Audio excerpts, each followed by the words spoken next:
Nah, menurut Pak Bunyan sendiri dalam kondisi nih saat ini, khusus untuk para petani kecil ini gimana Pak Bun?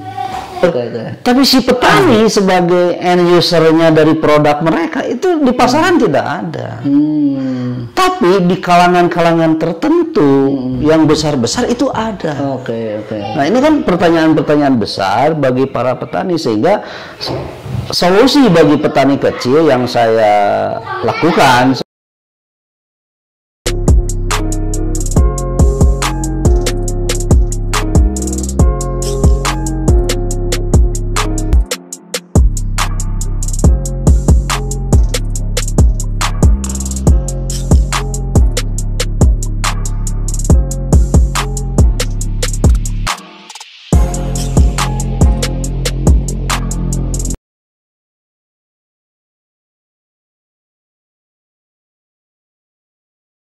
Yang sekali lagi pemerintah pusat ataupun daerah harusnya hadir di situ, berpikir bagaimana. Ya kita kan lihat sampah-sampah itu harusnya kan dipilah tuh. Mereka harus berpikir para petugas kebersihan atau lembaga negara apapun namanya lah. Sampah yang numpuk di kota itu apa sih? Kan tidak plastik semua. Iya, betul. Oke. Berapa persen plastik? Ada nggak data itu sebenarnya? Kalau data itu, yang banyak itu sampah organiknya bekas kentang, bekas kubis, bekas jagung dan lain sebagainya. Itu yang kita pikirkan. Jangan sampai ada sampah di kota, gitu loh. Udah aja dari kampung, dari kami di sini kita memproduk apa yang keinginan teman-teman saudara-saudara kita di kota. Ya udah mereka tinggal. Mau ini nih, mau sop ikan atau sop istilahnya sayur sop gitu kan. Sudah ada tuh potong-potongan dari mulai kubisnya, dari mulai wortelnya semua ada. Jadi mereka tinggal masukin tempat masak, udah selesai gitu. Nah itu seharusnya, tapi itu kan berat nih perjalanan kita ya. Tapi alhamdulillah gitu kan, ada kawan-kawan kita dipertemukan dengan mereka, dan mereka memang tertarik gitu untuk menggodok itu, dan kita sedang merencanakan itu. Oke, flashback yang tadi Pak Bun Pak Bun ini adalah seorang ahli. Kalau saya lihat di beberapa data, di beberapa beberapa informasi bahwa Pak Bunyan ini sebagai ahli dalam petani kentang gitu. Nah, boleh nggak Pak Bun sharing bagaimana pengalaman-pengalaman Pak Bunyan sendiri terkait dengan membuat atau proses mulai dari mulai dari nol sampai ke jadi atau sampai ke panen seperti itu ya. Nah, dalam sebuah proses itu ada nggak yang memang menjadi sebuah catatan ketika di sini nih hak atau kewajiban negara untuk mengurus hasil karya Indonesia. Tadi kan berbicara masalah luar negeri kan gitu kan. Nah sekarang bagaimana ini ya, seharusnya ini nih Indonesia mempunyai hasil produk yang memang dimana produk itu hasil dari orang pribuminya sendiri gitu loh. Itu gimana? Ya kalau ngomong kentang, sebenarnya kalau ngomong komoditi pertanian ini ngomong politik sebenarnya. Gitu. tidak bisa. Karena itu kan masuk kepada salah satu sebenarnya makanan sehat, gitu. Salah satu 9 bahan pokok sebenarnya kan, sayuran kayak gitu kan masuk di situ dari 9 bahan pokok itu. Nah, apalagi kalau ngomong kentang Kang Eri, karena yang saya tahu lah ya, bahwa kentang yang ada di konsumsi publik hari ini itu adalah kentang yang boleh dibilang tidak sehat. Ya kayak alasannya kalau di beras, kalau di beras kentang namanya granola ya, paritas granola itu sama dengan raskin kalau di beras.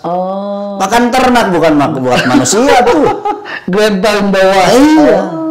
gitu. Oke. Nah ini ya silakan aja cek ke lab gitu kan, kandungan protein, kandungan gula, kandungan karbohidratnya berapa persen mereka. Ini sebenarnya yang sangat, menurut saya itu sangat menyakitkan. Maka saya dan anak-anak, kemudian dengan beberapa kelompok, karena anak-anak saya udah pada dewasa, tetap bagaimana kita melahirkan kentang yang memang sehat, setara dengan kentang yang impor, yang dari luar negeri. Dan kita sudah berhasil. Tapi masalahnya, kalau tadi pertanyaannya, ada nggak kendala-kendala di mana di situ negara harus hadir gitu kan? Ya memang dari nolnya harus hadir negara.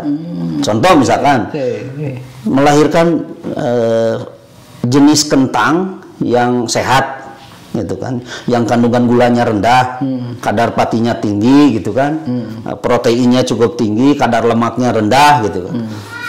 Dan itu sudah berhasil.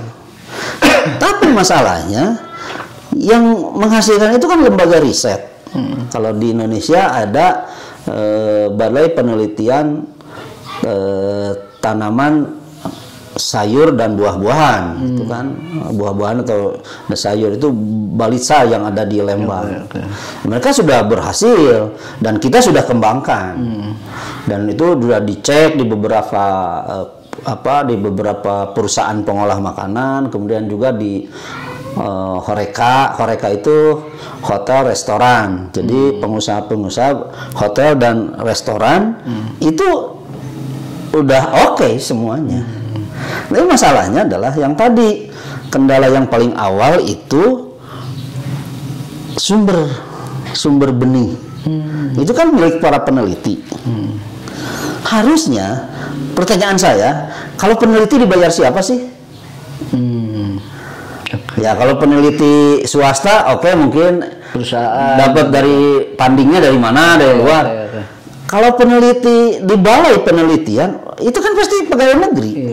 Biayanya pasti APBN. Kenapa rakyat harus membeli hasil produksinya? APBN kan duit rakyat. Nah itu politisnya gitu. Kenapa saya suka mengkritisi? Loh, kenapa saya harus beli? Gratis dong harusnya, karena biaya-biaya riset, biaya itu duit negara. Dan duit negara ada kontribusi rakyat seperti kami lah sebagai petani. Itu kan kena pajak semua. Nah, artinya ada hak kami di situ. Nah itu salah satunya Kang Eri. Dari hulu saja ya, dari paling hulu saja itu sudah bermasalah.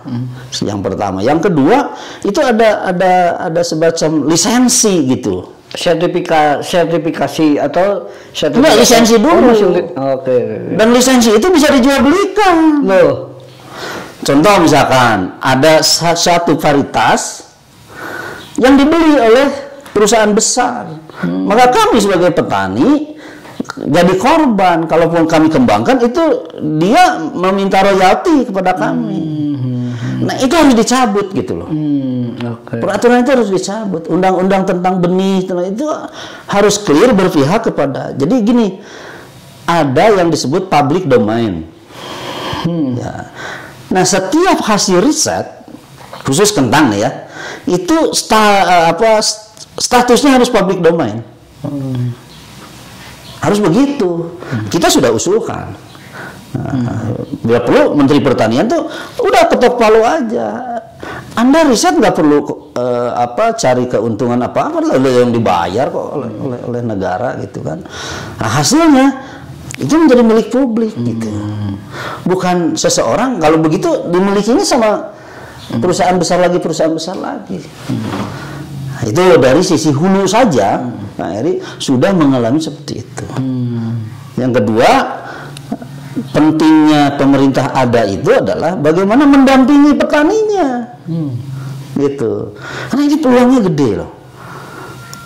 Kalau saya buka data akan mengerikan Kang Eri. Kebutuhan kentang sehat itu per hari 112 ton per hari loh. Indonesia. Nasional ya? Nasional. Per hari 112 ton. Itu untuk kebutuhan di pabrik. Apalagi untuk kebutuhan untuk diimpor ya. Ya, selama ini Indonesia kan nggak mengenal peralihan musim ya. Sepanjang musim malah Indonesia bisa nanam gitu kentang.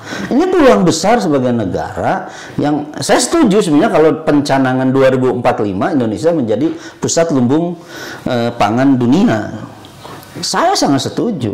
Tinggal persiapannya seperti apa. 2045 kan cuma 22 tahun loh. Seperti apa persiapan 22 tahun kita 77 tahun aja kayak begini ngurus negara. Sehingga ya istilahnya butuh para superhero lah gitu ya, yang berani turun gunung gitu kan, para peneliti atau para akademisi yang di meja-meja sana itu turun lah gitu, ulah saukur nitah mahasiswa penelitian teh gitu kan. Ini mohon maaf ya, mohon maaf jangan ada yang tersinggung lah. Kalau saya mah istilahnya tukang macul atau bahasana ke bahasa cangkul ya. Ya sih sebetulnya memang ini yang dibutuhkan oleh ya mungkin publik banyak butuh beberapa informasi lah ya, informasi di mana informasi ini penting bagi mereka gitu. Ya, mohon maaf nih.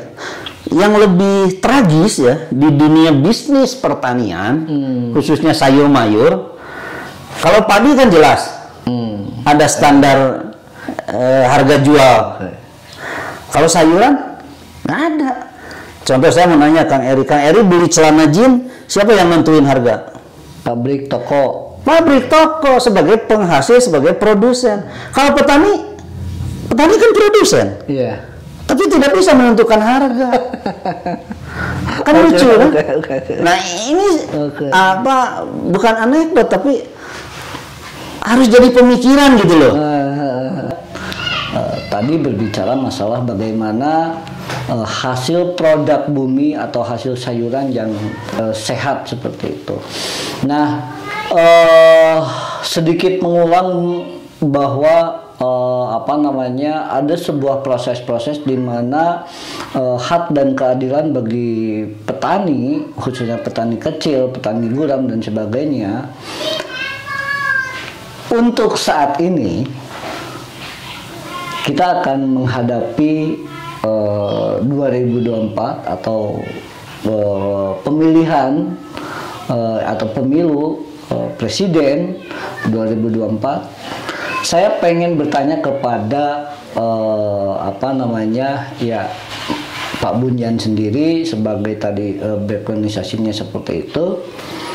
Ini bagaimana Pak Bun karena kalau tadi melihat bahwa sayuran ataupun mulai contoh dari kentang itu sangat politis dan sebagainya.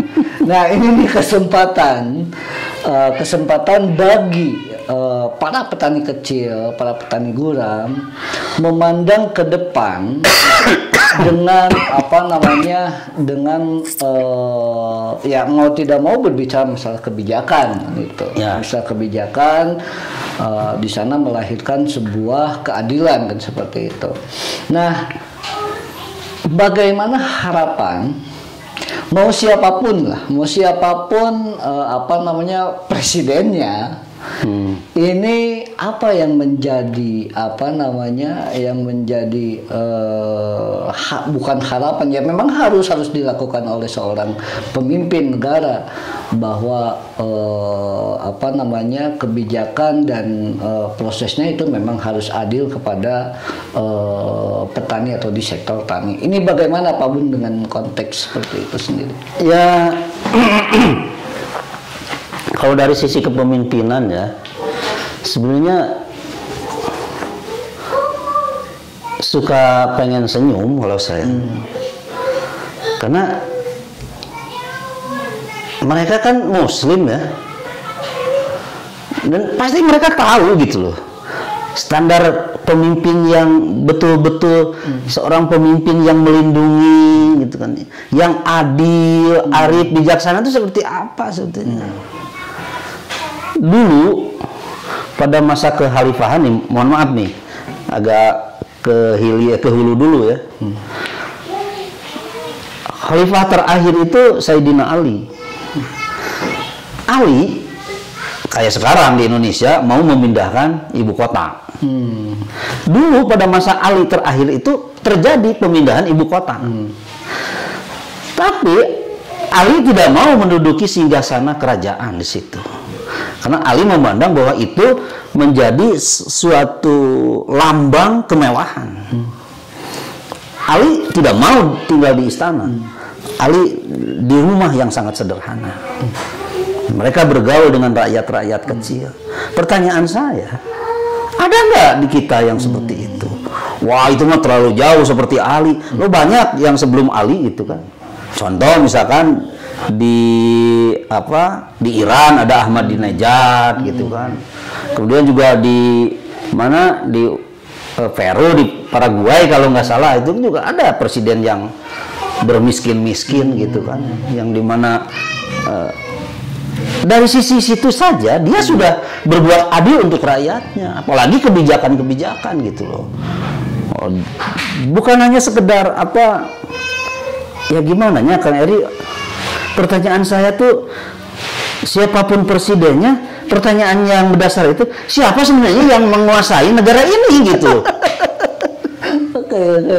Iya, siapapun jadi presiden juga percuma kalau nggak punya otoritas. Jangan sampai ada muncul ucapan dari seorang pejabat kumaha ya kita kan sebagai boneka ada di salah satu wadah yang mengatakan, bahkan itu di forum negara ya seperti itu. Nah itu pertanyaan saya, siapa sebenarnya yang menguasai, memainkan? Ada kelompok tertentu lah, dan mungkin bukan kelompok kecil yang bisa mengganggu, menentukan negara ini mau kemana, seperti apa. Jadi kalau pertanyaan tadi harus bagaimana, ya saya nggak bisa apa-apa, saya nggak punya kekuatan apa-apa. Saya hanya berdoa saja, semoga diberi pemimpin yang adil gitu kan loh. Tapi konsep pemimpin yang adil, kita itu kan judulnya demokratis. Ada parlemen, ada beragam partai saja. Kalau menurut saya justru ketika demokratis digembar-gembor, tapi ada koalisi gitu loh. Koalisi itu kan membunuh demokrasi. Menurut saya ya, orang bodoh. Reformasi mati ya. Reformasi mati gitu loh. Jadi sangat setuju kalau memang udah pemilu aja tertutup lagi lah gitu. Ya jelas gitu kan arah ininya jelas gitu. Kita kemana memilih partai yang pro rakyat dan tidak itu akan kelihatan. Kan setelah masa reformasi dengan dibuka masa demokratis, mana coba kader partai yang benar?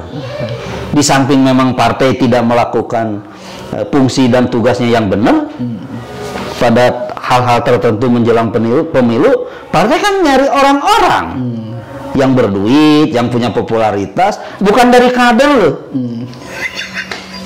Nah itu ya udah gua beli aja, gua butuh suara, gua ada suara sebenarnya. Ya negara mau nggak hancur gimana gitu? Karena yang menduduki parlemen sebagai pusat kebijakan, dia kan eksekutif, nah, gitu ya, legislatif. Presiden sebagai eksekutor yang nggak bisa apa-apa. Kalau lu buat jadiin kok gitu kan? ya sederhananya kayak gitu. Ini mohon maaf. Yang membuat keputusan bukan saya. Bukan saya. Nah itu. Okay. Kemudian juga si para parlemen itu juga mungkin ada titipan-titipan juga kan dari luar. Kelompok-kelompok pebisnis dan lain sebagainya. Mau nggak hancur gimana negara gitu loh. Nah ini barangkali Kang Eri, saya sebagai petani, kalau saya sederhana sih, kita lahir di negara agraria, di negara agraris yang memang otomatis bahwa hajat hidup kita itu dari agraria. Tapi kan nenek moyang kita pelaut. Ya itu mah eksodus gitu kan ya, eksodus nenek moyang sebelum Nusantara ada. Iya, karena Kalau begitu eksodusnya nenek moyang pelaut siapa? Nabi Nuh. Nabi Nuh ya. Iya. Kan Nabi Nuh kan yang pertama bikinin perahu ya. Artinya pelaut itu bukan Marco Polo. Bukan. Nabi Nuh. Artinya nenek moyang kita pelaut ya Nabi Nuh. Gitu. Jadi mohon maaf ini ya. Kaitan dengan apa kepemimpinan, bagi saya sih apa ya, nggak ada.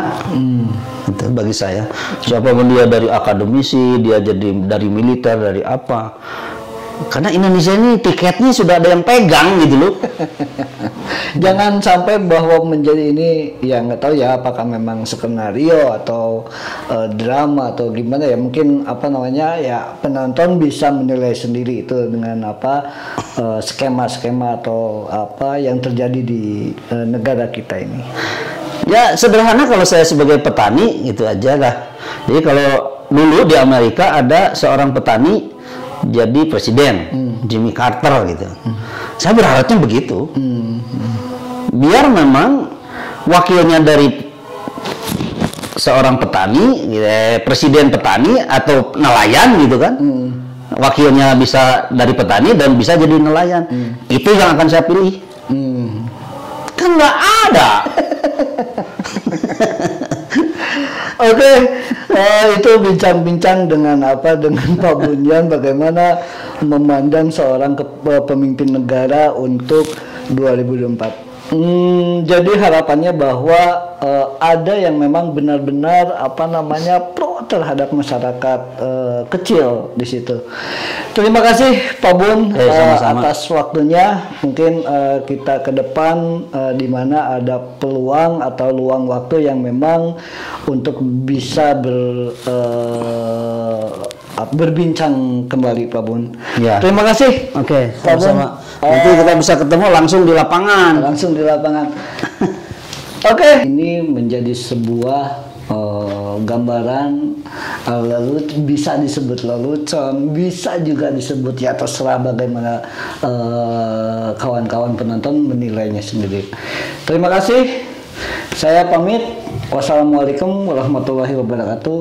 Jangan lupa share, like, comment, and subscribe. Terima kasih. Assalamualaikum warahmatullahi wabarakatuh.